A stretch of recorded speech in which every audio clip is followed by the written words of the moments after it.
I can't believe this. I'm a politician. Unbelievable.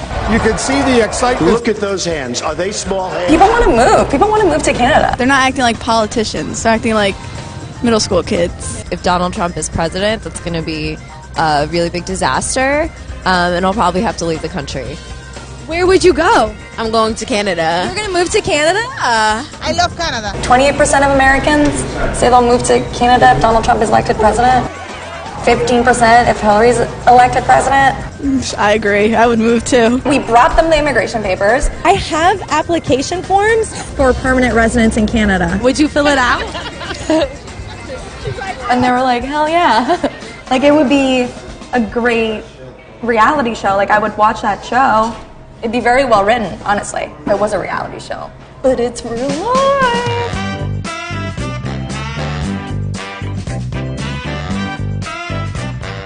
I mean, I was shocked that people actually filled them out. But like, what are we gonna? What do we do now? What do we do with them? Right. Yeah, we didn't think about that. Okay. There is one person we could ask. You can't just text the Prime Minister.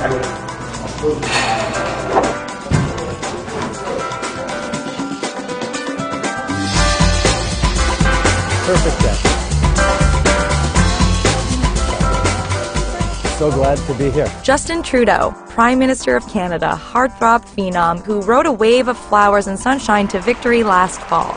He's such a phenomenon that he inspired this. Could you run for president here? No. You know what? While I was trying to interview him. Stealing all my interview questions You're here. literally begging. Okay.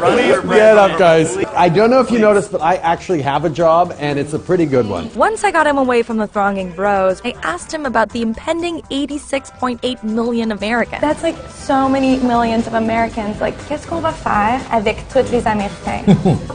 D'abord, il faut comprendre que ça se passe à chaque élection aux États-Unis. If you remember George W. Bush's election, George W. Bush's re-election especially, there's a lot of people saying, oh no, if he gets elected again, I'm moving to Canada. And then, other people were saying the same thing around Obama and Obama's re-election. But, if you actually look at what happens after elections, the immigration numbers don't necessarily Correlate. So we actually talked to New Yorkers, and do you mind if I share their messages with you?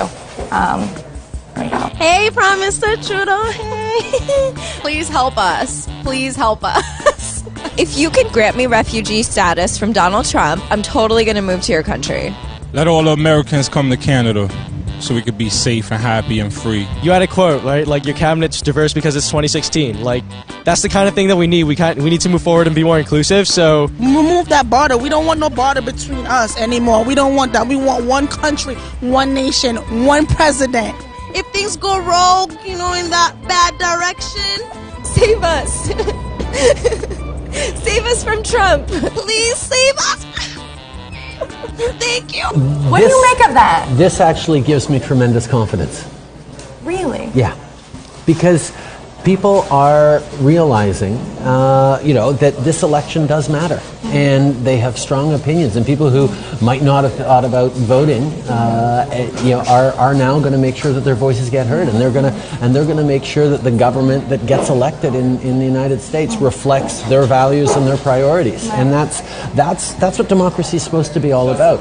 We have difficult, divisive discussions in our election campaign. We've had challenges around all sorts of things, and I think the sense is that we're a place that has been able to work through it and work it out a little bit better than some other places, because Canada is one of those countries that figured out a fair while ago that differences and diversity are actually a source of strength, not a source of weaknesses. And when you sort of draw people together with a whole bunch of different perspectives, but a similar desire to succeed and create a good future for themselves and their neighbors, there's a lot of good things that happen. Not many countries beat Canada in terms of immigration. 1 out of 5 Canadians weren't born there. And 1 out of 10 refugees resettled across the world is resettled in Canada. And yet all of this diversity is not causing the chaos that many people feared. And that diversity now shows up in its leadership. One of the first things that Justin Trudeau did as Prime Minister was design a diverse cabinet of an equal amount of men and women. So what would the world look like if every cabinet or every office was 50-50?